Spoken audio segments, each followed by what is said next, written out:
نحمده ونصلي على رسوله الكريم. أعوذ بالله من الشيطان الرجيم. بسم الله الرحمن الرحيم.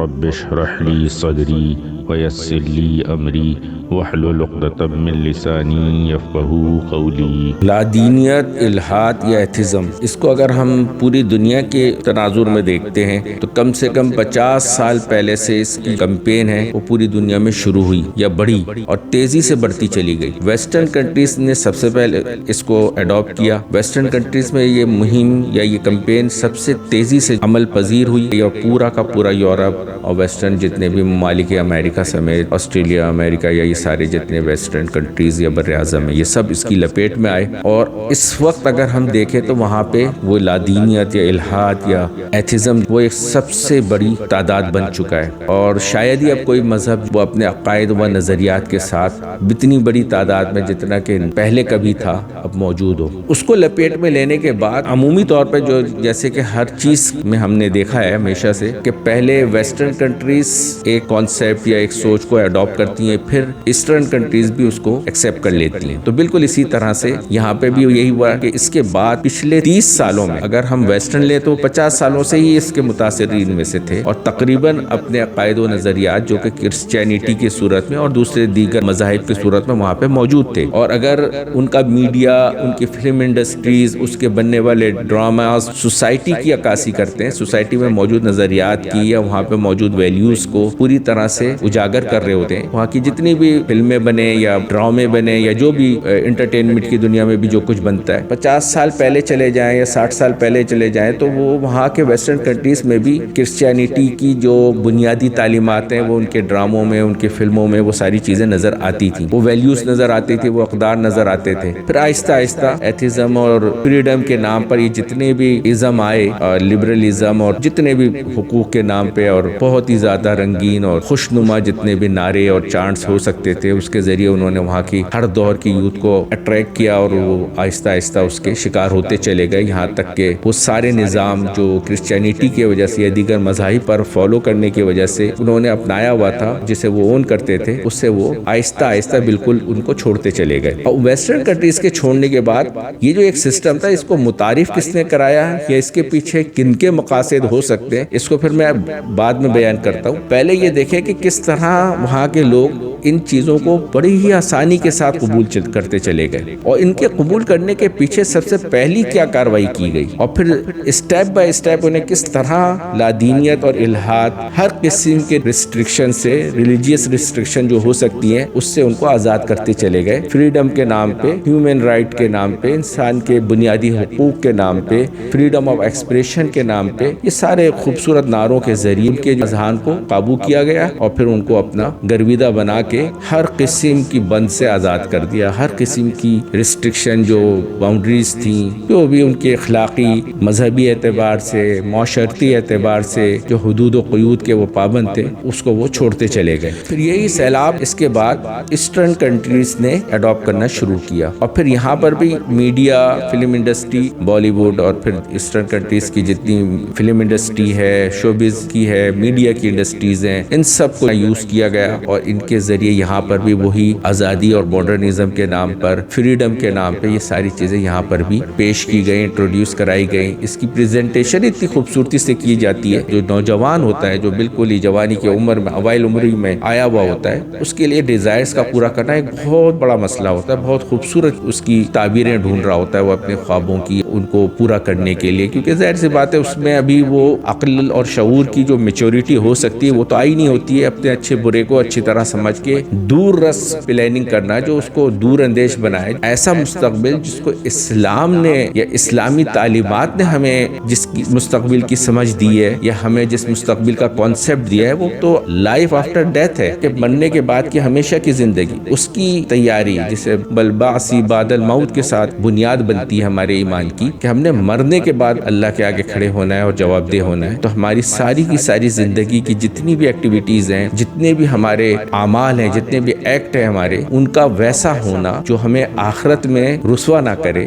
شرمندہ نہ کرے، سرخروئی کرے، اور آخرت میں جس طرح ہماری پذیرائی ہوگی وہ ہمیشہ کے لیے ہوگی۔ خدا نخواستہ ہم نے برے ایکٹ کیے، بری ایکٹیویٹیز میں رہے اور گناہوں میں گزری، اللہ کی نافرمانی میں گزری، رسول اللہ صلی اللہ علیہ وسلم کی شریعت کے خلاف گزری، آخرت میں ہمیشہ کی ناکامی کی صورت میں ہمیں زندگی بھگتانی پڑے گی، ہمیشہ کی دوزخ کی صورت میں، جو کہ بہت بڑا نقصان اور بہت بڑا خسارہ ہے۔ تو یہ بنیاد تو اسلام نے دی ہے۔ یہاں ایشیا میں جتنے بھی اسلامک ذہن کے لوگ تھے ان کے اندر تو خصوصی طور پر یہ ہونی چاہیے تھی، مگر دیگر جو مذاہب کے ماننے والے جیسے ہندوازم کے ماننے والے اور دیگر مذاہب، ان لوگوں نے بھی ایتھزم کا جو سیلاب یا لادینیت یا الحاد یا ایتھزم کا سیلاب یہاں پہ ایشیا میں آیا، تو انہوں نے بھی اس کو بڑی خوبصورتی سے انہی میڈیا اور فلم انڈسٹری اور ڈرامہ انڈسٹری اور جتنے بھی یہ ان کے ٹولز ہوتے ہیں ان کے ذریعے ان کے اوپر مسلط کیا، ان کے ذہنوں کو ٹرانس میں لیا، اور یہاں کی بھی یوتھ جو ہے آہستہ آہستہ اس کی طرف مائل ہونا شروع ہو گئی۔ پچھلے 30 سال اگر ہم دیکھیں، اچھا پھر یہ صرف یہ نہیں کہ میڈیا اور ٹول کو استعمال کر رہے ہیں، اب تو خیر سوشل میڈیا بھی آ گیا 15-20 سالوں سے، اس سے پہلے بھی میڈیا اور ٹول کو استعمال کرتے ہیں کہ باوجود سب سے زیادہ جو ان کا ٹارگٹ ہمیشہ رہا ہے وہ ایجوکیشن سسٹم رہا ہے۔ ایجوکیشن سسٹم سے ایسی چیزیں ہی ہمیشہ سے ریموو کروا دینا چاہتے ہیں، نکال دینا چاہتے ہیں جو مذہبی بنیادی عقائد، اخلاقی اقدار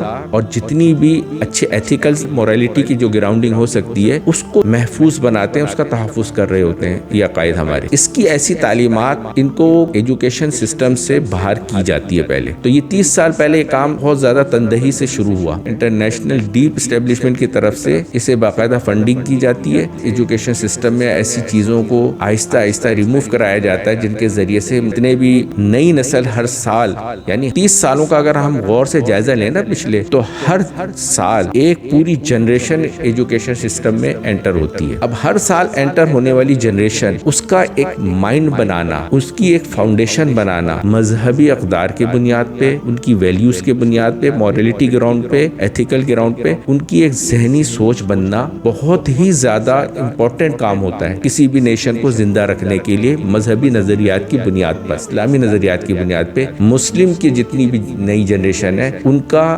اسی نظریات کے ساتھ اگر ان کی تربیت ہوئی جن میں وہ ایجوکیشن سسٹم میں داخل ہوئے تو وہاں پر بھی ان کو یہی تعلیمات، یہی بلیفز کی تعلیمات دی جائیں اور یہی ایمان و عقائد پڑھائے جائیں، اور یہی ان کے گھر میں ان کے ماں باپ کے ذریعے، ان کے بڑوں کے ذریعے، بزرگوں کے ذریعے بھی انہیں یہی کچھ سکھایا سمجھایا جائے، پھر وہ اپنے مساجد میں اور دینی درسگاہوں میں جائیں، ان سے بھی وہ اٹیچ ہوں اور وہاں پر بھی یہی تعلیمات۔ تو وہ ایک بنیادی طور پر ان کا ایک ایمانی کانسیپٹس کی، اس کانسیپٹ کے ساتھ جب وہ میچیور ہوگا ارلی ایج میں بھی، یعنی جب جوانی میں بھی جب یہ ساری اٹریکشن اس کی طرف ہوں گی، جب وہ ایڈلٹ ایج میں آنے کے بعد مختلف قسم کے ڈیزائرز، نفسانی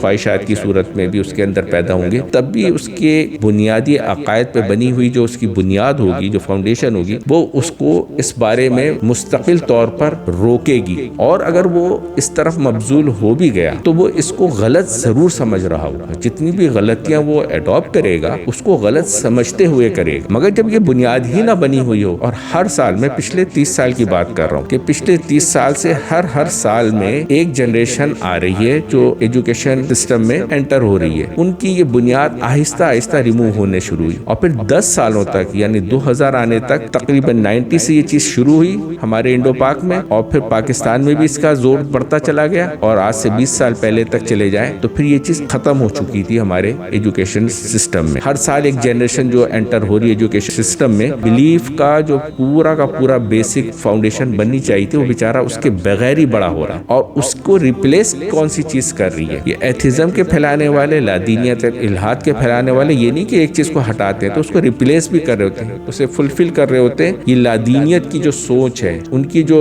نظریات ہیں، جن ساروں کا مقصد کیا ہے؟ لبریشن، ہیومن رائٹس کے نام پہ، انسانی حقوق کے نام پہ، چائلڈ رائٹس، بہت سارے رائٹس کے نام پر وہ لبریشن کو، فریڈم کو، فری ول کو ذہنوں میں اس کی اہمیت کو اجاگر کرتے ہیں کہ آپ اپنی جسم، اپنے زندگی کے حساب سے، اپنی سوچ کے حساب سے، اپنی زندگی کے جتنے بھی فیصلے ہیں ان کے حساب سے ایک آزاد، کسی بھی قسم کے ریسٹرکشن سے، وہ ریلیجیس ریسٹرکشن ہو، وہ سوسائٹی ریسٹرکشنز ہو، یا وہ اخلاقی ایتھیکل گراؤنڈ پہ ہو، موریلٹی گراؤنڈ پہ، ان سب سے بالکل آزاد ہو۔ جب یہ سوچ ان کے اندر ڈیولپ کی جاتی ہے اور آہستہ آہستہ بڑھائی جاتی ہے، ایک تو ویسے ہی ڈیزائرز اپنی طرف اٹریکٹ کرتے ہیں جب یہ ایڈلٹ ایج میں آتے ہیں. پھر یہ سوچ جب ڈیولپ ہو چکی ہوتی ہے کہ ہم اپنی زندگی کے خود مالک ہیں اور آزاد ہیں اس سلسلے میں, تو جتنی بھی ریسٹرکشنز باؤنڈریز ہیں اور جتنی بھی ریلیجیس ہوں یا سوسائٹی کی طرف سے ہوں یا فیملی کی طرف سے ہوں, بہت ساری ٹریڈیشن ٹرائبس میں بھی موجود ہوتی ہیں, جب اس کا غلط ہونا اتنی اچھی طرح سمجھا دیا جاتا ہے تو وہ گلڈ بھی ختم ہو جاتا ہے. اس گلڈ کو ختم کرنے کے لیے اور ان ڈیزائرز کی پروجیکشن کے لیے ایڈلٹ میں آنے والا جس نے اس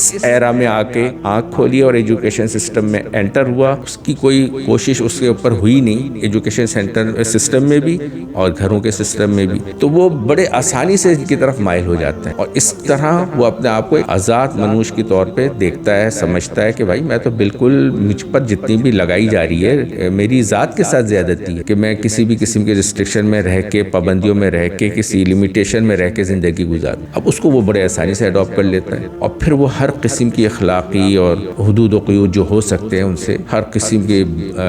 بند سے آزاد اپنے آپ کو سمجھتا ہے. اس کو روکنے کے لیے یہ جو پورا 30 سال کا ابھی ایرا یہاں تک پہنچا ہے, اس پورے ایرا میں جو پہلے اس سسٹم میں داخل ہوئے ان سے پہلے والوں کے تھے گھروں میں بھی اور ایجوکیشن سسٹم میں بھی یہ بنیادی عقائد اور بلیفز پڑھائے جا رہے تھے, مگر پچھلے 30 سالوں میں یہ اتنے زیادہ بڑھ چکے کہ پہلی جو نسل گئی تھی جو انٹر ہوئی تھی 5-10 سالوں تک, اب تو ان کی بھی اولاد ایجوکیشن سسٹم میں انٹر ہو رہی ہے. اب وہ پہلے ہی جو گئے تھے اپنی بنیاد یا بیسس جو ہے وہ بالکل ڈاواڈول, اب انہوں نے تو اپنے گھروں میں کچھ بھی نہیں دیا اپنے بچوں کو بیسک جو کانسیپٹ دینا چاہیے تھا اسلام کے بارے میں. اور پھر اب جو وہ ان کی نسلیں جا رہی ہیں وہ ان کو ایجوکیشن سسٹم میں بھی باقاعدہ طور پہ لادینیت یا الحاد یا اس سے متعلق جتنی بھی نظریات ہیں ان کو باقاعدہ ان کے جتنے بھی اندر سوالات ہیں ان کی تسلی اور تشفی کے لیے سمجھائے جا رہے ہیں کہ تمہارا رائٹ ہے, ان کو بالکل مطمئن کر دیا جا رہا ہے. باہر کی دنیا میں بھی انہیں کچھ نہیں پڑھایا سمجھایا جا رہا یا ان کی تربیت کے طور پر کچھ بھی نہیں ہے. ایسی صورت میں جتنے بھی اہل علم ہیں اور جتنے بھی اہل حق علماء ہیں ان کا کردار کتنا بڑھ جاتا ہے. ان کا کردار اب وہ پرانا والا نہیں ہونا چاہیے تھا جو ایک آڈینس کو لے کے صرف مسجد کی حد تک واز درس میں بیٹھنے والے لوگ ہو گئے. اب یہ اتنا محدود ان کا گراؤنڈ نہیں بچتا, اب ان کی ذمہ داری بہت بڑھ جاتی ہے. تو میں نے وہ چیزیں بتائیں جو عمومی تھی. پھر ساتھ ساتھ سوشل میڈیا بھی آ گیا انہی 15-20 سالوں میں, اس میں بھی صرف اور صرف اسی کا پورا ایک سیلاب ہے جو بہ رہا ہے. کوئی بھی سدے باغ کوئی بھی بند باندھنے کو تیار ہی نہیں ہے. اس وقت جو پورے عالمی چیلنجز ہمیں درپیش ہیں کہ شیطانی نظام ایک کے بعد ایک حملے کر رہا ہے اور لگاتار حملے ہو رہے ہیں, ایسے حملے ہو رہے ہیں اور دماغوں کے ساتھ کھیلتے ہوئے حملے ہو رہے ہیں. جو لادینیت کے طوفان, الحاد کے طوفان, ایتھزم کے, اسلام کے خلاف جتنے بھی منصوبے اور سرکشی کے جتنے بھی انسان کو ورغلانے کے اکسانے کے منصوبے ہیں, ہتھ کنڈے ہیں, ایک کے بعد ایک ہیں, یم با یم, دریا با دریا, جو بجو, ایک کے بعد پے در پہ الحاد کی ہزاروں قسمیں اب آ چکی ہیں ازم کے نام پہ. ساری فریڈم کی طرف انسان کو لے کے جاتی ہیں, ساری کے ساری انسان کو گمراہ کرنے کی طرف لے کے جاتی ہیں کہ ایک آزادی کی زندگی گزارو. جب شیطان نے اللہ پاک سے یہ کہا کہ میں تیرے بندوں کو بہکاؤں گا اور یہاں تک کہ تو کسی کو بھی شکر گزار نہیں پائے گا, سب کو گناہ پہ راضی کر لوں گا, سب سے گناہ صادر کراؤں گا, تیری نافرمانی ہر قسم کا کبیرہ گناہ ہر بندے سے بندی سے کروا کے چھوڑوں گا. تو اللہ پاک کیا فرماتے وہ جب تک مجھ سے بخشش اور معافی مانگتا رہے گا میں اسے معاف کرتا رہوں گا. اگر بندے کو گناہ کرنے کے بعد گناہ کے گناہ ہونے کا احساس ہو اور وہ اس پہ اللہ کے آگے سربسجود ہو کے معافی مانگ لے, بخشش مانگ لے, وہ نادم ہو, وہ اس بات پہ اللہ کے آگے محجوب ہو, شرمندہ ہو کہ میں ایک بندہ تھا, بندے کی یہ شان نہیں تھی کہ وہ اللہ کی نافرمانی کرتا, اس کا یہ ایمان بنا ہوا ہو جس کے ذریعے وہ حق اور باطل کو فرق کرنے لگتا ہے اور حق کرتے ہوئے اس کا دل خوش ہوتا ہے اور باطل کرتے ہوئے اس کے دل میں ایک افسوس اور تعصب پیدا ہوتا ہے, گلٹ پیدا ہوتا ہے, اللہ کے آگے شرمندگی اور ندامت کا احساس پیدا ہوتا ہے. یہ چیز اس کے ایمان کے بنیاد اور فاؤنڈیشن بنے ہونے کی وجہ سے ہوتا ہے. اب الحاد, لادینیت اور جتنا بھی طوفان انسانیت کے اندر پیدا کیا جا رہا ہے یہ ایسا طوفان ہے جو سارے کے سارے انسانوں کو اس بات پر لے کے آ رہا ہے کہ تم کسی طرح سے گنہگار ہی نہیں ہو, تمہیں نادم ہونے کی ضرورت ہی نہیں ہے, تمہیں اپنے آپ کو گلٹی سمجھنے کی ضرورت ہی نہیں ہے, تم تو آزاد ہو اپنی جان کے ساتھ, تمہاری جان تمہاری ملکیت ہے, اپنے تمام ایکٹ کا, اپنے تمام ریسورسز کا جیسا بھی تم استعمال کرو اس کے لیے تم آزاد ہو. جب یہ ندامت سے ہی دل کو پاک کر دے گا شیطان